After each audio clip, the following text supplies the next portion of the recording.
ഇത് കയ്യോടെ വെക്കണേന് 5000 രൂപ. ഭാഗത്തിന് ഇവിടെ 5000, ഇവിടെ 10000. ഇവിടെ എത്ര? ഈ അലൻ ജോസ് പെരേരയും രേണു ചേച്ചിയും ഒക്കെ വാഴുന്ന ആൽബം മേഖലയിലെ ഏറ്റവും വലിയ അലമ്പനാണ് ഈ പറയുന്ന അഭിലാഷ്. ചില്ലറ കായ്പൊന്നുമല്ല മക്കളെ. ഇവിടുന്നൊക്കെയോ കുറച്ച് പെണ്ണുങ്ങൾ ഇറക്കുമതി ചെയ്ത് അവരെ മുതലാക്കി ജീവിക്കലാണ് ഇവന്റെ മെയിൻ പരിപാടി എന്ന് പറയും. സിനിമയിൽ അവസരം ഉണ്ടാക്കി തരാം, അത് ചെയ്തു തരാം, ഇത് ചെയ്തു തരാം എന്നൊക്കെ പറഞ്ഞു ഓരോ പെണ്ണുങ്ങളെയും കൊണ്ടുവന്ന് അവരെ കെട്ടിപ്പിടിച്ചും കുത്തിമറിഞ്ഞും വീഡിയോ എടുക്കലാണ് ഇവന്റെ മെയിൻ പരിപാടി. ആൽബം ഷൂട്ടിങ്ങിന്റെ പേരും പറഞ്ഞാണ് ഇവനിങ്ങനെ പെണ്ണുങ്ങളെ മുതലാക്കി വിടുന്നത്. ചില വീഡിയോകൾ തന്നെ കണ്ടാൽ നിങ്ങൾക്ക് അത് മനസ്സിലാക്കും. ഞങ്ങളൊരു പൃഥ്വിരാജും നവ്യനായരും പാട്ട് സീൻ ചെയ്യാണ് ഈ മണിമുകിൽ. അപ്പൊ കസേര ഇല്ലാത്തതുകൊണ്ട് ഇവിടെ ഇരിക്കുന്നു. അത്ര എന്തായാലും ഞങ്ങളെ പാട്ട് തകർക്കുവാണ് അല്ലേ? ആണല്ലോ. ഏതാ ഇപ്പൊ ചേച്ചിന്റെ ഇരുത്തം? കസേര ഇല്ലാത്തോണ്ടാണ് ഇത്. പക്ഷേ ഈ ചേച്ചി സ്വന്തം ഇഷ്ടപ്രകാരം അടി കയറിയിരുന്നല്ല കേട്ടോ, മറ്റവൻ പിടിച്ചിരുത്തിയതാണ്. അപ്പൊ കസേര ഇല്ലാത്തതുകൊണ്ട് ഇവിടെ ഇരിക്കുന്നു. കസേര ഇല്ലെങ്കിൽ അത് അവൻ മനഃപൂർവ്വം കൊണ്ടുവരാത്തതാണ്. അവന്റെ കൈ എവിടെയാണ് വെച്ചിരിക്കുന്നത് കണ്ടില്ലേ?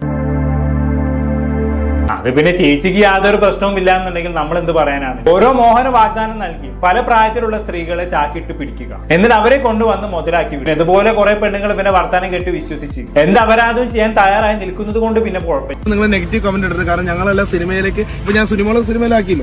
കല്ലുവിൻസർ സിനിമ മോഡലാണല്ലോ. അപ്പൊ സിനിമ എന്നതിൽ ഞങ്ങൾ എത്തിപ്പെട്ടിരിക്കുകയാണ്. ഞാൻ സിനിമ ഇപ്പൊ പുതിയൊരു ആർട്ടിസ്റ്റും കൂടെ ഓരോ പേക്കോലങ്ങള് സുനിത കൊല്ലം കൂടെ സിനിമയിലേക്ക് ആവുകയാണ്. അപ്പൊ ഞങ്ങളെ നല്ല നല്ല കമന്റുകൾ ഇട്ട് പ്രോത്സാഹിപ്പിക്കുക. നീയാണല്ലോ കോടതി ഓടാമയില്. കാരണം നാളെയും ഞങ്ങൾക്ക് ഇതുപോലത്തെ വർക്കുകൾ ചെയ്യണം. അപ്പൊ ഞങ്ങളുടെ ഇത് തുടങ്ങുകയാണ്. ഇനി മലയാള സിനിമ ആര് ഭരിക്കും? സുനിമോളും സുനിൽ ചേച്ചി. സത്യത്തിൽ താൻ മണ്ടനാണോ അതോ മണ്ടനായിട്ട് അഭിനയിക്കുകയാണ്? ഇനി മലയാള സിനിമ ആര് ഭരിക്കും? സുനിമോളും സുനിൽ ചേച്ചി. എന്താണ് നിനക്ക് തീരെ വെളിവില്ലേ? ഒരു സാമാന്യ ബോധമെങ്കിലും കാണിക്കണ്ടേ? ചുമ്മാ പറയിപ്പിക്കാനായിട്ട്. കേട്ടല്ലോ, മലയാള സിനിമ ഭരിക്കാൻ പോകുന്ന 3 ആൾക്കാരാണ് ഇരിക്കുന്നത്. സുനിമോളും സുനച്ചേച്ചിയും പിന്നെ അഭിലാഷും. ഈശ്വര, ഇങ്ങനെയും മണ്ടന്മാരുണ്ടോ? ഇനി അങ്ങോട്ട് മലയാള സിനിമ ഇവര് 3 പേരും കൂടി ഭരിച്ചു മുടിക്കും. അഭിലാഷേട്ടൻ സുനിമോളെയും സുനച്ചേച്ചിയും കൊണ്ട് ഇറങ്ങി കഴിഞ്ഞാണെങ്കിൽ പിന്നെ എന്ത് മമ്മൂട്ടി, എന്ത് മോഹൻലാൽ അല്ലേ? ഇവന്റെ പരിപാടി എങ്ങനെയാണെന്നുള്ളത് ഇപ്പൊ എല്ലാവർക്കും മനസ്സിലായില്ലേ? ഇതുപോലെ ഇവന് സകല പെണ്ണുങ്ങളെയും വല വീശി പിടിക്കുന്നത് സിനിമയിൽ കയറ്റാം, വൈറലാക്കാം, ഇഷ്ടം പോലെ പൈസ ഉണ്ടാക്കാം എന്നൊക്കെ പറഞ്ഞിട്ടാണ്. അവന്റെ നെറ്റിയിൽ എഴുതി ഒട്ടിച്ച് വെച്ചിട്ടുണ്ട്. വെറും കൺട്രിയാണോ? പക്ഷെ ഇതിനൊന്നും ഇവനെ മാത്രമേ ഞാൻ കുറ്റപ്പെടുത്തില്ല കേട്ടോ. ഇവൻ പറയുന്നതൊക്കെ കേട്ട് വിശ്വസിച്ച് എന്ത് വൃത്തികേടും ചെയ്യാൻ തയ്യാറായി വരുന്ന പെണ്ണുങ്ങളും ഒട്ടും മോശമല്ല. ഇതിലും വലിയ വെടി സ്വപ്നങ്ങളിൽ മാത്രം. വാ എന്നെ പിടിച്ചോ, എന്നെ മുതലാക്കിക്കോ എന്നൊക്കെ പറഞ്ഞു 2 കൈ നീട്ടിരിക്കുന്ന കുറെ പെണ്ണുങ്ങൾ ഉണ്ടാവുമ്പോ പിന്നെ എന്ത് പറയാനല്ലേ? പറഞ്ഞിട്ട് എന്ത് കാര്യം? യോഗമില്ല. എന്തായാലും സിനിമയിൽ അഭിനയിപ്പിക്കാം എന്ന് പറഞ്ഞു കൊണ്ടുവന്ന സുനിമോളെയും കൊണ്ട് ശരിക്കും ഇവൻ എന്താണ് കാണിച്ചു കൂട്ടിയെന്നുള്ളത് നിങ്ങൾക്ക് കാണണ്ടേ? കാണിച്ചു തരാം.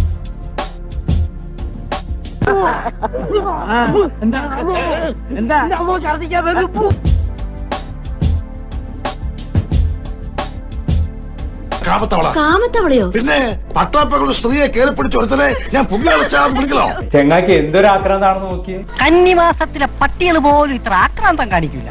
സിനിമയിൽ അഭിനയിക്കാൻ വന്ന സുനിച്ചേച്ചിക്ക് അങ്ങനെ അഭിലാഷിനെ തുപ്പരം തിന്നാനാണ് വിധി എന്ന് പറഞ്ഞാൽ മതിയല്ലോ. നമുക്കൊന്നും പറയണ്ട.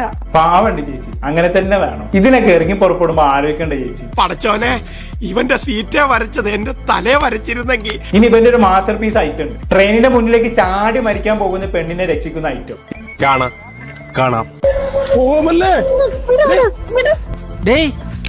എന്തോന്നാ ഈ കാണിക്കണത്?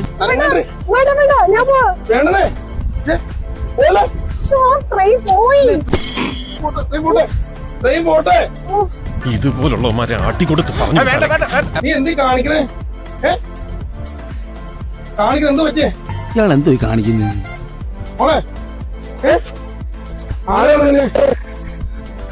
എന്റെ പ്രണയം ഇപ്പൊ എന്തെങ്കിലും സംഭവിച്ചത്?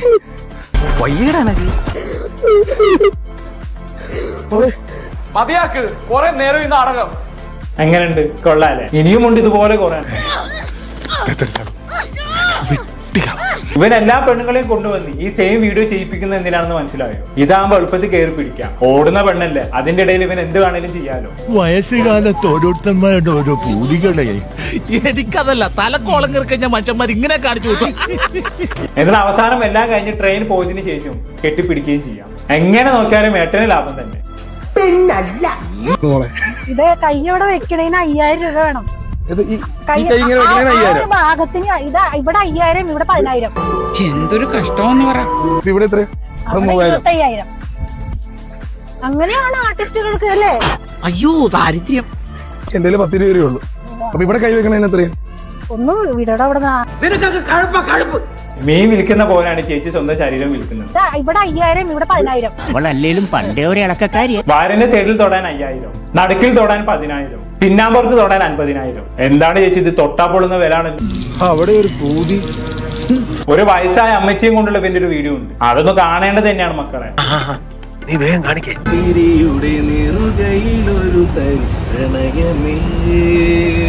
കഷ്ടം. എന്നാലും ഇവിടെ ഒരു തൊലിക്കട്ടി. ഒറ്റക്കുത്തിരി കൊല്ലി ഞാൻ.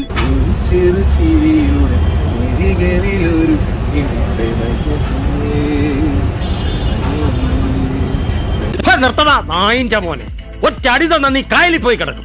അവൻ അമ്മയുടെ പ്രായമുള്ള ഒരു സ്ത്രീന്റെ കൂടെ ആണെങ്കിൽ അയിഞ്ഞാടുന്നതെന്ന് ഓർക്കണം. അയക്കെന്തറ പ്രാന്താണ്. അയ്യോ പൊന്നു മോനെ, പ്രാന്ത് എന്ന് പറഞ്ഞ ഈ സൂക്കേടിനെ കുറച്ച് കാണരുത്, ഇത് അതുക്കും മേലെ. അമ്മച്ചാണെങ്കിൽ ഒട്ടും മോശമല്ല. ഈ വയസ്സാം കാലത്ത് എന്തിന്റെ കഴിപ്പാണ് ഈ അമ്മച്ചി? എന്റെ ദേഹത്തേക്ക് ഒന്ന് നോക്കിയാട്ട് എന്തെങ്കിലും ഉരുപ്പടി ഉണ്ടോ ഈ ശരീരത്തില്? എന്തിനാ വേറെ ഉരുപ്പടി?